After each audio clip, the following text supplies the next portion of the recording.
ìjọba bàbá Bọ́lá Ahmed Tinubu bá sọ fún ó fi òfin gbà yẹn kéèyàn gbé níbi tó bá wù Nàìjíríà àwa náà níta náà fọwọ́ sí ṣùgbọ́n ọ̀tọ̀ bá ti wá ní òní bá wa fi àlàáfíà gbé ẹ mọ̀ jí wa gbé ni ẹ mọ̀ pa wá ẹ mọ̀ polóyún pa kúkúrú pa gígùn ẹ nílé bá wa gbé ẹ kò mí àwọn ọ̀dẹ gbówó dẹ̀dẹ̀ àgbẹ̀là iṣẹ́ oko làwọn bàbá tí wọ́n ń ṣe ń bí ẹ lè jí wa gbé kẹrin amó àlọ́ ta fún yín ẹ fìlú wa lẹ̀ ni ẹ rẹ̀ nífẹ̀ẹ́ ara rẹ̀ lọ pàápàá sọ fún. ẹ bá mi sọ fún pé bí mo ṣe wáì mi ò bá jà wá àlàáfíà mo bá wa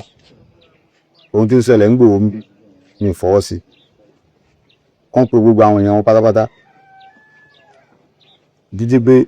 tó ń gbà àwọn èèyàn pé tó tí n bá tún gbọ́ pé wọ́n jíyàn gbé ń gbòó ń bí àwọn iṣẹ́ tẹ́ jí gbé tánìkà mo wà ní fún yín lóò tí n bá tún gbọ́ pé wọ́n jíyàn gbé ń bí ní kọ́bọ̀ tá a fẹ́ ní kankan á lè wọn kó ń lu wà pátápátá ẹ̀tọ́ tọ́wọ́ tí wọ́n á bá dẹ̀ bà kò ní fara lè lọ sọkùn. Alhaji Dogo, láti mọ́kà yẹ mọ́kà gaisuwa. Nagode. Láti mọ́kà yẹ mọ́kà gaisuwa. Nagode. Láti mọ́kà yẹ mọ́kà gaisuwa. Nagode. Láti bai so da fada ba. Alhamdulillah. Ba mu son fada mu ma. Láti bai so da fada ba. Ba mu son fada mu. Abin da yake so. Na'am. Ka tara mutanen ku. Duhula ne. Gaba daya. Duke na wenga na mu. Kuna yake buhun ga. Ku yi mitin. Aka sake doki mutanen mu. Láti musu doki kayan hutu. Ya sake dawowa aka doki mutanen mu. Akwai matsala. Ṣùgbọ́n tí wọ́n bá ti jíyàn gbé mọ́ tí ò sí wàhálà kankan mọ́ àwa náà fọ́ kọ́mọ gbé lálàáfíà kọ́mọ ṣiṣẹ́ wọn. Ya ce muka hada maka kowa sake doka mota ne ba. Wallahi ya kaso. Babu wani wahala. Allah ba mu Allah. Shi ya aka sake doke mutum don gari ga. Du kula da yake cikin gari ga. Kẹ̀lẹ́ sọ fún gbogbo àwọn Fúlàní tó wà láwọn ìlú. Mo ní ó pe àwọn ọmọ rẹ̀ wọ́n ń fi ẹ̀sùn kan àwọn ọmọ rẹ̀ pé àwọn náà jíyàn gbé wọ́n sì ń jalè kó pe àwọn ọmọ rẹ̀ sí àkíyèsí tó lágbára láti àtìkò yìí òní ní 20 June 2026 láti èní yìí lọ ń gbọ́dọ̀ gbọ́mọ́. Alhaji náà ya ti baka yi a fa mutane suna magana su a cikin gari waya kira hannunsu ba su da kyau suna mata maka suna ka hana musu su yi dankali ko ba su yi dankali ba ana fasa musu yi duka biyu guda nawa ne wai kana ji su saura ka je na zuwa wai du yaran ka ga Fulani pátápátá kira beni gbogbo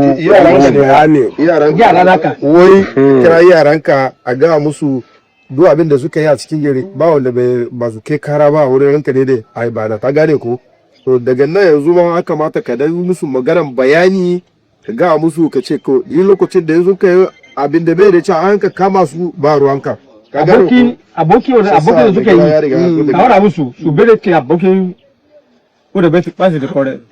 fita da su kuma su da su aka gani su aka sanga waje a gwamnati Allah ta wai duk yaran nan kuma ma in ka je wani aboki a cikin gari ma ko ina ma ko daga ibati ne in sun ka so wajen su ka kira su yaran ka ma ga ma yaran ka kare su yi wannan abu ma in sun kai wannan abu mai gida ya ce sai so ya banna nan a cikin gari ka gane ya sa wani mu so fun ya wai abin da wanda ya ga maka wani gaba wai ka ji magana shi na ji magana shi wai ka ji na ji magana shi wai so ba na ji magana shi kuma ya wanka da ya ce wallahi na ji magana shi wadin ya kuma duk yadda mutane suka ji tsoron shi ka ji abin da ka ji magana ka ji abin da ya ce wai iya ji labari an ka isa ta wani a cikin gari ma yanzu ma kuma ba ya gani ba men bi ba zai kware ba abin da ya ce gbogbo fún ọba náà máa yín o àwọn bá wọn jà sí ara wọn máa kọ sa su halbe shi su kama wanda zai kama tuku amma zai dan kashe kowa ne a cikin gari ṣùgbọ́n tí ọba ti dín yẹn gbé sálàáfíà wà bí ṣe ń wà láti ilẹ̀ kó tó fi wọ́n change nǹkan sí tí wọ́n sọ̀yàn jí gbígbé di business tí wọ́n dá màálù mọ́ tó ṣe pé yẹn náà wá ń dà tó ń jí gbé wàhálà ni ṣùgbọ́n tí ọba ti sí yẹn àlàáfíà kálukọ́ mọ́ sí in ba wani abun ba wani masalla ba abin da ranka ne da ya ce kenan wai kowa ya dan zauna na shi amma abu ya haru a cikin gari ma shi zai zo ya kawo wannan babban surutu ma a zo a yi buwa ba abinda ya ranka da ya ce Allah tsare Allah tsare nagode minti biyu to kamar wannan bayanin da ya yi gaya man kasan nan gidana ne kuma abokin shi ya sai man wurin muka zauna lafiya ó ní ó ní ọ̀rẹ́ òun náà ló ta ọ̀rẹ́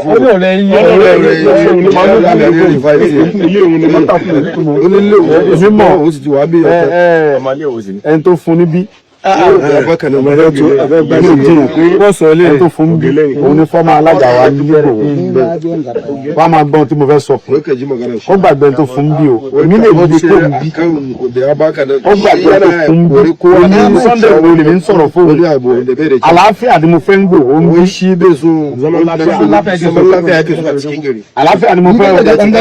ṣáàjú mo gbé fún wọn gbé pẹ̀lú àwọn fámìlì mi ń bí àlàáfíà ni o àlàáfíà bá ti wà wọn ọ̀dẹ̀ gbọ́dọ̀ bó fún àwọn ẹnìkan kan jẹ́ mọ́. wekere sanu eje shiga wani cikin daji wọn gbọ́dọ̀ bó kó jẹ́ mọ́. eje ci a kawo karan nan kuma a kira ranka dai da a yi ba da a ga ya ci a lita masu shi daɗi ba abinda ya ci wá sí rí ìjọba bàbá Bọ́lá mẹ́rin Tinubu ìjọba bàbá Bọ́lá mẹ́rin Tinubu bá sọ fún ó fi òfin gbà yẹn kéèyàn gbé níbi tó bá wù Nàìjíríà àwa náà níta náà fọwọ́ sí ṣùgbọ́n ọ̀tọ̀ bá ti wá ní òní bá fi àlàáfíà gbé ẹ mọ̀ jí wa gbé ni ẹ mọ̀ pa wá ẹ mọ̀ polóyún pa kúkúrú pa gígùn ẹ nílé bá wa gbé ẹ kò bí àwọn ọ̀dẹ ìgbówó dẹ̀rẹ̀ àgbẹ̀là iṣẹ́ oko làwọn bàbá tí wọ́n ń ṣe ń bí ẹ lè jí wa gbé kẹrin amó àló ta fún yín ẹ fìlú wa lẹ̀ ni ẹ rẹ̀ nífẹ̀ẹ́ ara lé lọ pàápàá sọ fún ẹ bá kéde fún ẹ ṣàwùjọ ẹ. ọmọ ọzọ ṣe kóòrè yàrá sílẹ̀ nsọ sọbọláza Tinubu sílẹ̀ nsọ sọbọláhìá kowa di kowa buwati o rebo tún vẹ́ nsọ sọbọláhìá za ku yi shi a cikin ina secure da kuke so ni dai ina hada wa mutane ku zan faɗa ba su ciwo bai joko zan faɗa ba sai zan faɗa ba zan kira mutum kamar yadda aka zo gida ẹni kò pèmítì kó pé gbogbo àwọn ọmọ wọn ọba sọ̀rọ̀. kowa ga fuska na ka ji abin da yawa ruwa a kan ranka da ya so daga Ibadan ko ne so fu yen ka san ai sata wuri naji mu ko naji labari ai sata wuri naji yaro kanana yaro da wani da cijo ai sata kuma ba saurin da duka je da shi ba akwai lokacin da an kai sata mutum uku a can yi gobe ko ba haka ba an kai musu kudi ma an kashe guda mai ciki ma ciki an kashe shi naji labari naji to kai ma yanzu ka san wannan su yaranka duk abokin da yana da shi ko ina ma kamata daga nan yanzu ma ka ga musu yanzu ka so ka kore su ma ka kore su ba abin nan ka san kai da kai ka san wannan abu shi zai kawo maka kai da cijo ne ko ba haka ba to ni yaro kanana ya ji an kawo maka abin da bai da cewa ka san kai da cijo za ka kama ko ba haka ba za ka kama kuma ga su gaban mu yanzu na ga yaro ko guda ai ni kadai ne a wannan yaro ba ga su gaban Najeriya ba ko ba haka ba san da shine ko Obama ne bai zo shi ba cikin gari na sani duk wanda zai zo ya mutu ne in bai zo shi ba na sani a ga ma haka yake kaga da ganin shi guda duk inda na ganci ko hoton shi wallahi zan gane shi na kaga maka nan gari cikin kaju ka ga mashi kuma wajen na kuma ba mu so ko guda mu akwai labari wanda ya ji an dawo kuma wai an ji an dawo da wani yara na ne suka kunshe shi yara na ba yaran ka bane ba yaran shi bane su da abin su ne ne tare suka ji suka bayyana su ne tare suka ji ba yaran ka bane ọmọ sọ àwọn ọmọ bínú kó wá ń bí ọmọ lọ́mọ tí ń lo kótó ń dà fún ẹ̀dọ̀ mú ẹgbẹ́ mọ́ bí tó bá jẹ́ pé àbárí sásìkò ọmọ yẹn máa kú síbẹ̀ ni àbárí sásìkò ọmọ yẹn máa kú ní bàbá wa gbogbo orú bàbá yẹn kó dúpẹ́ fọlọ́run pé àwọn bàbá ẹni mọ́ ní bọ́dọ̀ wà yìí kó dúpẹ́ fọlọ́run. alhamdulillah kuma na gode mashi kuma mun shi labari dúpẹ́ fọlọ́run yaron ka ya uku ọmọ tó dúpẹ́ fọlọ́run.